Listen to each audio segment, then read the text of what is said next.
Hema committee report ഗൗരവമുള്ള റിപ്പോർട്ടെന്ന മുൻ KPCC president Mullappally Ramachandran. കമ്മീഷന്റെ പ്രവൃത്തി മാതൃകാപരം. 4 വർഷമായി സർക്കാർ റിപ്പോർട്ട് പൂഴ്ത്തിവെച്ചത് ആർക്ക് വേണ്ടി? റിപ്പോർട്ടിലെ ശുപാർശകളുമായി മുന്നോട്ടു പോയിരുന്നെങ്കിൽ നിരവധി കുറ്റകൃത്യങ്ങൾ അവസാനിപ്പിക്കാൻ കഴിയുമായിരുന്നു. ഇത് ലാഘവത്തോടെ കാണാൻ പാടില്ല.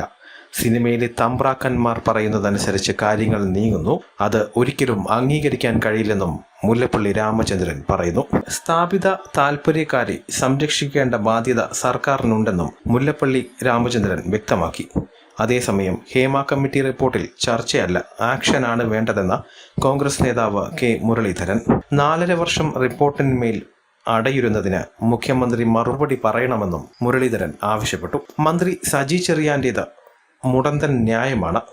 ഇരകൾക്ക് കോടതിയുടെ സംരക്ഷണമുള്ളതിനാൽ പോലീസിന് കേസെടുക്കാം. വാതിലിൽ മുട്ടുന്ന വിദ്വാൻമാരെ ജനം അറിയട്ടെ. സ്ക്രീനിൽ തിളങ്ങുന്നവരുടെ യഥാർത്ഥ മുഖം ജനം മനസ്സിലാക്കട്ടെ. നടി ആക്രമിക്കപ്പെട്ട സംഭവത്തിൽ കേസെടുത്തതിനാൽ നടിയുടെ അവസരം നഷ്ടമായിട്ടില്ലല്ലോ എന്നും K. മുരളീധരൻ ചോദിച്ചു. News press Keralam, Thiruvananthapuram.